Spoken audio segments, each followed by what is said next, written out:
Hello everyone, welcome to Diva Classes. This is Zivya Vadwani and today we'll be studying the poem that is Urban by Nizam Ezekiel. This is the poem for ISC Modern English. Okay, so the first thing that we will study here is the about the author and then about the poem and then the main poem by line explanation. Okay, so Nizam Ezekiel, he was an influential Indian poet, actor, playwright, editor and art critic. He played a foundational role in shaping the post colonial Indian English poetry, expanding its theme to spiritual and Orientalist concerns. Means earlier he was uh, means expanding means he was also including his themes into spiritual and orientalist, that is eastern language and culture was also included. He was also including the personal experiences, the urban life, the societal introspection. Means it was not only about nature, it was also about ki how the people live in the society. In recognition of his literary contributions, he was also awarded as a Sahitya Academy Award. Okay, so now we'll move towards about the poem. About the poem, that is Urban, in which you are going to understand about humans, how they live in the urban landscape. So this is Ezekiel's, means the author's most striking urban poems, that is Urban itself, the name is Urban of the poem, and then which tells the story of a man. Here we'll study the story of a man who is caught in the relentless pursuit of power and pleasure. Means when you are too much involved into the city life, अभी तो you are in class 12, so इतना involvement नहीं होता है. जब actually you will go in the workplace sorry, then you will understand कि हाँ how much money is important and how much you are going to run after the money.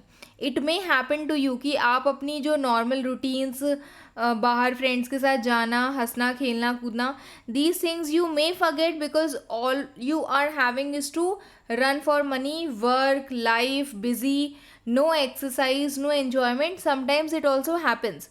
Okay, so this is what is the pursuit of power and pleasure in the city like Bombay. The poem also captures the alienation and existential struggle. Means कि alienation आप बिल्कुल separate होते जा रहे हो. This is what the poem tells.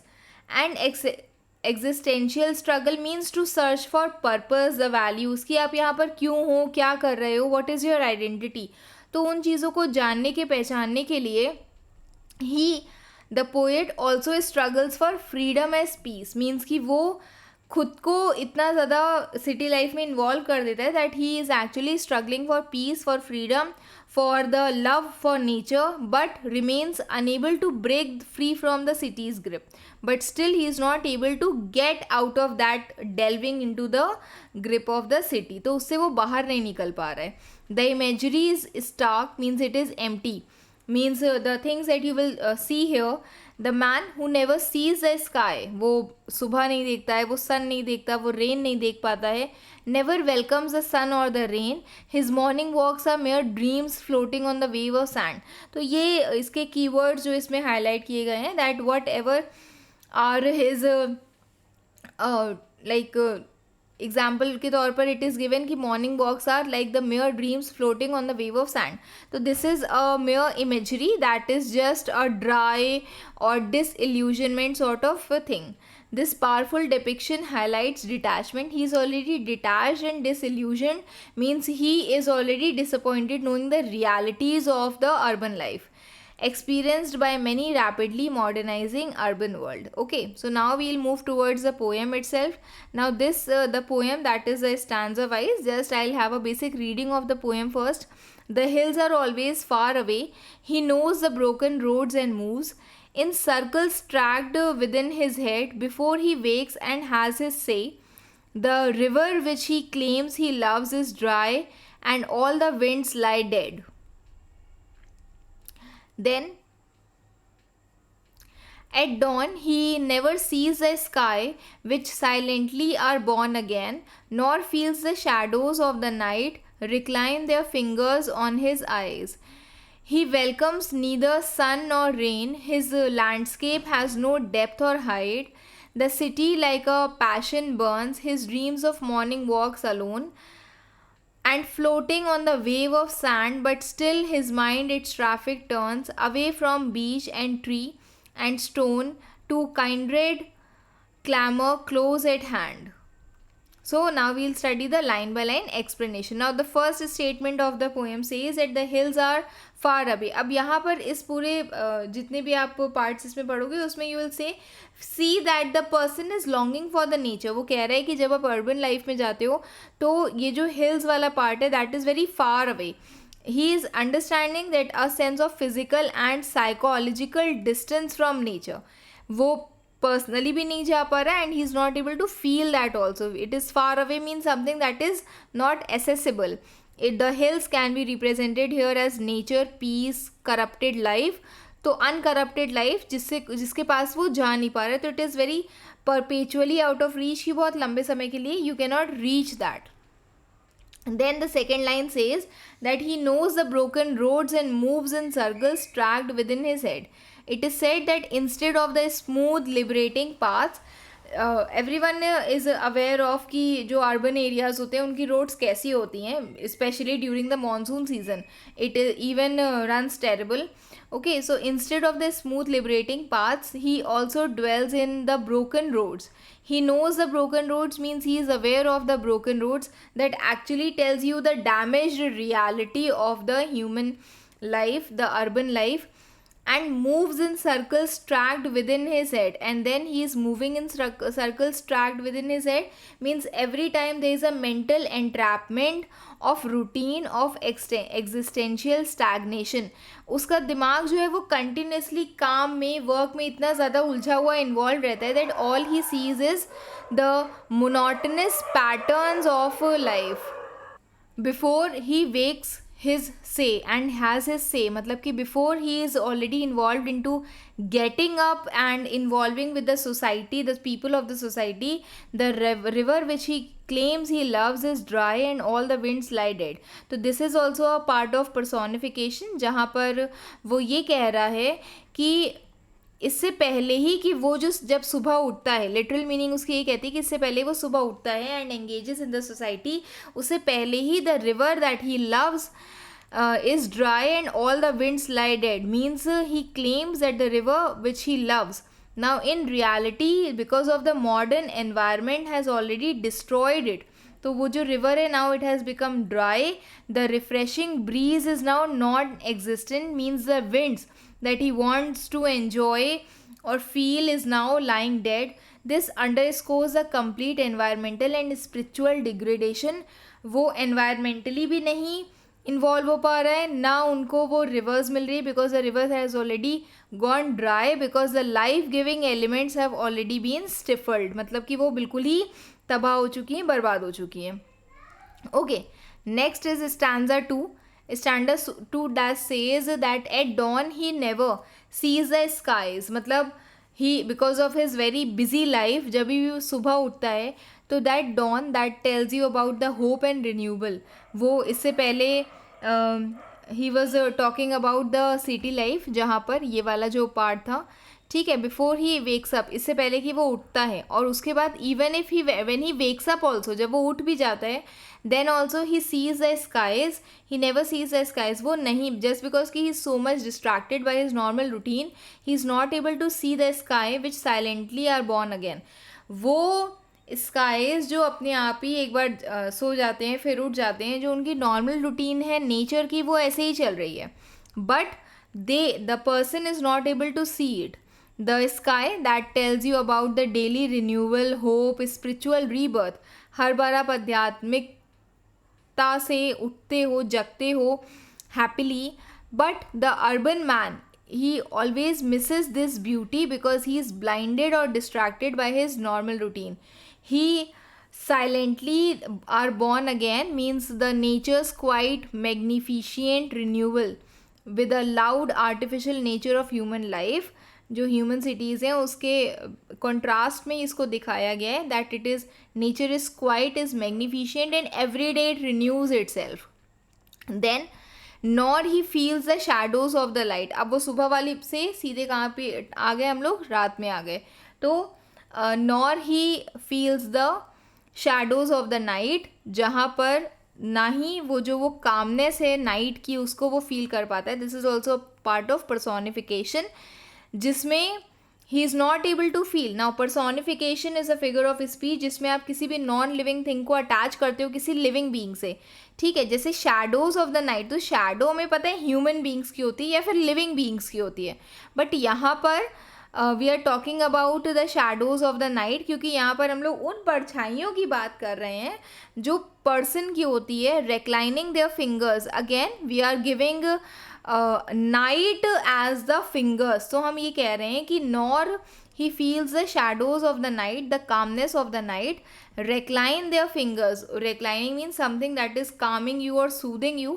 तो उन finger, वो जो नाइट है, ये रात है और रात की फिंगर्स है, वो ना ही आपको बहुत ज़्यादा काम डाउन कर रही हैं थ्रू योर आइज़, आपकी आइज़ पर आराम से हाथ फैला करके ना आपको वो काम डाउन कर पा रही हैं.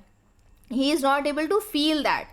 This personification depicts that night, even though it is very comforting, restful entity, is trying to soothe him. वो फिर उसको शांत करने की कोशिश करी, फिर भी जो सिटी ड्वेलर है वो अपनी नेचुरल साइकिल से इतना ज़्यादा डिटैच्ड है, उठने से सोने से, that he cannot feel और appreciate the restorative peace of the night. Because when you are in the urban life, your mind is continuously preoccupied with artificial lights, constant worries about money, about life, about family.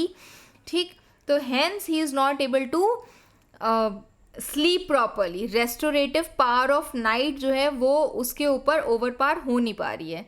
he welcomes neither sun nor rain. now further, he welcomes the sun nor rain. the landscape has no depth or height. तो यहाँ पर बोला गया कि जो protagonist है, the main person, he is indifferent. he is not able to feel the sun or the rain, क्योंकि वो इतना busy है अपनी routine में, अपनी life में. he is indifferent, he is unsympathetic to the natural phenomena, the sun, the rain, which brings actually life. that means nothing to him completely. consequently, the environment, that is the landscape, has become flat, shallow and monochromatic, means one color. वो कैसा बन गया है? One colour, एक ही colour का बन गया है. Why? Because he is not, he is indifferent. बारिश हो, धूप हो, छाँव हो, आंधी आए, तूफान आए, उससे वो एकदम ही इमोशनली भी, वो एकदम इमोशंस भी ख़त्म हो गए. Why? Because he is so much involve in to the pursuit of power that he has stopped feeling anything, lacking the emotional depth or the spiritual height. On in that landscape, वो जो flat area है वो बिल्कुल ही flat बन गया है. मतलब ना ही वो उसकी गहराई देख पा रहे हैं, ना ही उसकी हाइट देख पा रहे हैं. तो उसकी एग्जिस्टेंस जो है बिल्कुल ही 2 डायमेंशनल हो गई है, 2D हो गई है. 2D इन द सेंस जो जैसे 5D हो गया, 3D हो गया, जो आप you know something that is very great और मैग्निफिशेंट आप देखते हो. बट यहाँ पर इट इज़ ओनली 2D और something that is not into depth. सूरज, धूप, छाँव उसके लिए एक नॉर्मल सा चीज़ बन गया है. It is not thing that is giving joy to him. Then the last stanza that says that city like a passion burns. वो कह रहा है कि जो सिटी है उसको एक ऐसे बन गई है जैसे कि कोई पैशन हो, that is burning. Means the peace, humanity, everything is burning because we are so much in to the city life. This powerful simile, जहाँ पर आप सिटी लाइफ को आप मतलब एक इंटेंस पावर के जैसे बता रहे हो, that it operates like an intense destructive passion. वो ऐसे वर्क कर रही है जैसे सिटी जो है ऐसे वर्क कर रही है जैसे कोई पैशन हो कि हमको मनी चाहिए, हमें स्टेटस चाहिए, हमें प्लेजर चाहिए, that Burns away. And what is it burning? वो किस चीज़ को तबाह कर रही है? वो सिटी लाइफ, वो परस्यूट ऑफ पावर किसको तबाह कर रहा है? वो तबाह कर रहा है द इंडिविजुअल के पीस को, एनर्जी को, ह्यूमैनिटी को. Then the statement says that he dreams of morning walks alone. He is further dreaming of morning walks alone because he want to be isolated from the city life and floating on the wave of sand. Now all his dreams are actually floating on the wave of sand. He wants to escape from the urban gravity and burden, but it is like a wave of sand. मतलब कि एक ऐसा जगह है जहाँ पर completely dry हो. He is going actually there. Deep down, the individual harbors, he wants to have a romantic idealized desire of solitude and natural beauty. वो अकेले रह करके natural beauty को enjoy करना चाहता है, peaceful morning walks को enjoy करना चाहता है, but eventually here the imagery that is floating on the wave of sand implies futility. The sand is dry, unstable, barren, suggesting that his dreams escaping to nature. मतलब वो इसमें ये दिखा रहे हैं कि he has a dreams to escape nature, वो बिल्कुल ही इल्यूजनरी है, वो भ्रम में है, they are unstable and ultimately non substantive, वो that floating on the wave of sand कि वो एक्चुअल में सच नहीं हो पाएंगे, it will not be true. But still his mind traffic turns, भले वो जितना उसका जो he wants to go in the nature, but still उसका जो दिमाग है वो वापस सिटी के ही ट्रैफिक में ही डूबा हुआ है, सिटी की एंजाइटी में, काम में, वर्क में, प्रेशर में ही डूबा हुआ है. Away from the beach and the tree and the stones, there are no rocks, stones, no trees, no beaches. तो वो उन सबसे दूर उसका जो दिमाग है, कहाँ पर कामनेस या फिर पीस उसको मिल रहा है, यहाँ पर सिटी लाइफ में, जहाँ पर the kindred clamour close at hand, जहाँ पर जो उसकी फेमिलियर क्लैमर है, दैट लाउड नॉइस, किसी चीज़ की खन खन की, खड़कने की आवाज़ जो होती है, तो वो जो काइंड्रेड है means to kindred clamour close at hand. तो ये जो सिटी नॉइज़ है, ठीक है, यहाँ पर मेंशन है ना, the city it's traffic turns, मतलब कि उसका जो ट्रैफिक है सिटी का, वो उसके दिमाग में इतना भरा हुआ है एज इफ कि वही उसकी फेमिलियर नॉइज़ है जिसके साथ he is happy. He says that despite his inner yearning, भले वो कितना भी बीचेस में, ट्रीज में, स्टोन्स में जाना चाहता हो, स्टिल उसका जो कंडीशनड माइंड है, जिस कंडीशनड माइंड जो हमें पता है कि सुबह हमें उठना है, हमें ये करना है, हमें रेडी होना है, हमें स्कूल जाना है, वो जो माइंड है that is inevitably returning to the city traffic और सिटी ट्रैफिक टर्न्स में. टू वॉट इज़ फेमिलियर, वापस वो घूम करके वहीं पहुंच जाता है. He is choosing the kindred clamour means the familiar, kindred means the familiar noises, वो नॉइज़, वो frantic activity of urban society, because वो ऑब्वियसली उस चीज़ में अपने कंफर्ट जोन में, अपने हैबिचुअल जोन में है. He is a prisoner of that noise, वो उस नॉइज़ का प्रिजनर है, मीन्स ही नोज कि हाँ it is the place that he has to live. He suffers from finding twisted sense of belonging and he eventually feels like कि this is the place, this is the urban city जहाँ पर वो actually belong करता है. in the close at hand city noise, जहाँ पर the noise is very close at hand, बहुत nearby है उसके, rather than the silent depth of natural world, still उसका जो mind है वो eventually उसको city life में ले आता है. okay, so यहाँ पर कुछ की सिम्बॉलिज्म्स हैं दैट यू शुड नो. तो हिल्स के बारे में, दैट सिम्बलाइजेस प्योर नेचर और spiritual highness. The broken roads that tells you about the fragmented reality of city life. ठीक, the dry river and dry winds, the dead winds that tells you that there has been dead and emotions and ecological destruction also, means जो spiritual energy हमें urban life में होनी चाहिए वो हमें नहीं मिलती है. The wave of sand represents the illusions or the emptiness or the barren unstable nature of the city dwellers.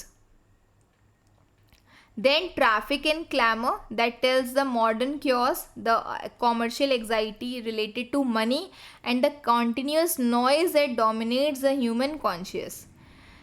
फिर few figures of speech जैसे the city that is compared like a passion burns, कि वो ऐसे है कि जैसे कोई हमारे पैशन को जो है वो बर्न कर रहा है, मीन्स जस्ट द पार परस्यूट को something is burning. And what is burning?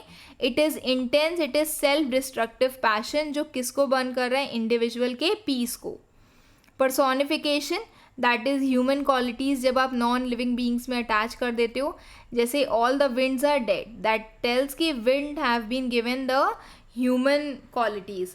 Skies which silently are born again, so again the sky has been given the power to take birth again. Shadows of the night recline their fingers, so here night has been personified एक gentle figure के जैसे जिसके पास fingers हैं and then it is attempting to soothe the individual to rest. And then is metaphor, जहाँ पर in circles tracked within his head, तो यहाँ पर जो उसका मेंटल रूटीन है that has been compare to the physical tracks बने होंगे गोल गोल, तो वो जो उसका मेंटल रूटीन है वो वैसे ही गोल गोल वापस सेम चीज़ें कर रहा है, तो this is metaphor. Then mind its traffic turns, that tells की जो busy moving chaotic flow of thoughts that is directly compared to the city road traffic. Then alliteration, that the continuous sounds that come, so consonants का sounds यहाँ पर है, alliteration की pairing, that winds lie dead. ठीक, kindred clamor close, the repetition of C and K, that is the repetition of initial C और K word, जो continuous words होते हैं जो एक साथ लिए जाते हैं.